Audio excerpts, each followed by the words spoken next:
नमस्कार दोस्तों, स्वागत है आपका इस वीडियो में। इस वीडियो में हम लोग एलआरसी अमीन के रिगार्डिंग चर्चा करेंगे।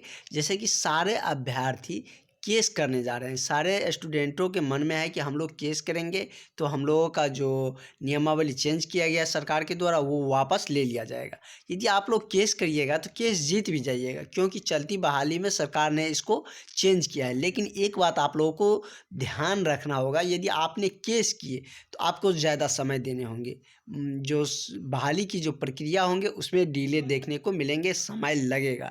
और हम ये आपको इसलिए कर रहे हैं, यदि आपने बीटीएससी जेई का अपडेट देखे होंगे, यदि नहीं जान रहे हैं अभी बीटीएससी जेई के अपडेट के बारे में, तो हम आपको दिखाते हैं कि इस पर कब केस किया गया था और अभी तक इसका फैसला क्यों नहीं आया। इस पर भी 3 फिलहाल एक्टिव केस है, उसका एक केस का हम रीज़न आपको दिखाते हैं और मार्क आधार पर बहाली आप लोग निश्चित रूप से हो जाएंगे। तो चलिए हम लोग पहले वो जान लेते हैं कि कितनी आप लोगों को समय लग सकते हैं।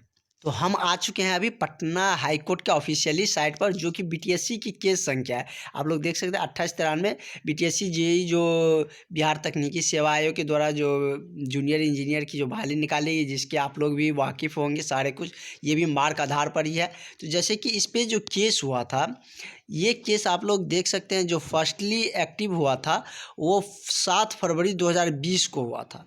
7 फरवरी 2020 को इस केस को एक्टिव हुआ था। फर्स्ट हेयरिंग हुई थी, लेकिन इसकी सुनवाई होते होते 20 तो छोड़िए 21 में भी फाइनल नहीं हुआ है। आप लोग देख सकते हैं 22 के एंडिंग में 20 दिसंबर को इस केस की फाइनल सुनवाई हुई है।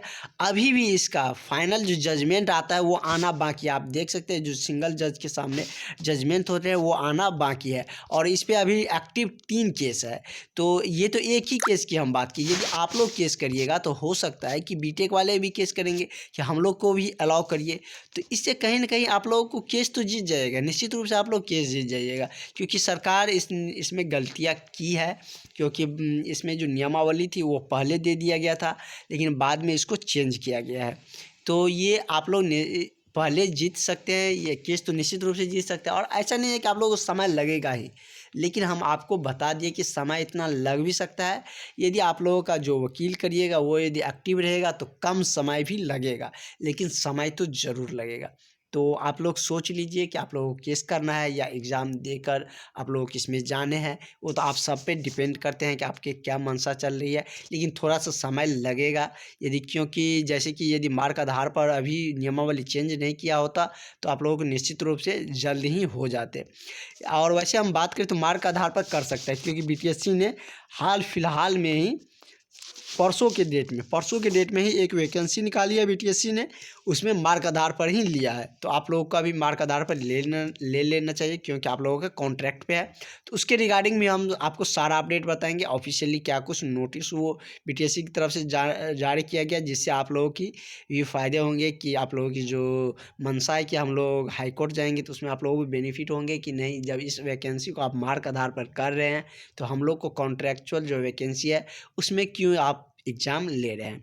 तो हमने आपके सामने दोनों पक्ष है कि अब आप लोगों का सोचना है कि आपको क्या करने हैं। यदि आप केस करिएगा तो निश्चित रूप से जीत जाइएगा।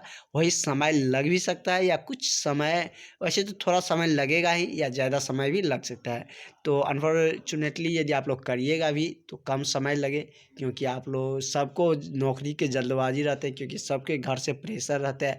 और वैसे भी इंजीनियरिंग करने के बाद सब घर में या और भी कोई रहते हैं रिलेशन को, वो भी पूछते हैं अब क्या कर रहे हो। तो सबके कहीं न कहीं मन में रहता है कि हमको जल्द से जल्द नौकरी हो जाए। और आप लोगों के साथ तो ये भी हो चुका था, सभी को पता चल गया था कि पॉलिटेक्निक वालों को नौकरी हो रहे हैं, लेकिन जल्दी बहाली में ऐसा हुआ तो सबको मतलब लग रहा होगा कि नहीं अब थोड़ा सा अन्याय हुआ है। तो अब देखते हैं सरकार क्या कुछ नीति अपनाती है।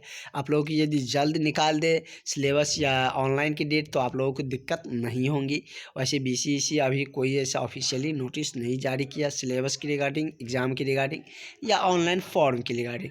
जैसे जैसे कोई भी अपडेट एलआरसी की रिगार्डिंग पता चलेंगे या आप लोग की क्या मन में राय है वो आप कमेंट सेशन में लिख सकते हैं, हम उस पर वीडियो निश्चित रूप से बनाएंगे। चलिए हम लोग मिलेंगे नेक्स्ट वीडियो में। यदि आपने अभी तक चैनल को सब्सक्राइब नहीं किया तो प्लीज़ चैनल को सब्सक्राइब कर लीजिएगा, और अपने जो आपके पास जो व्हाट्सएप रिलेटेड ग्रुप है उसमें भी शेयर कर दीजिएगा। Thank you.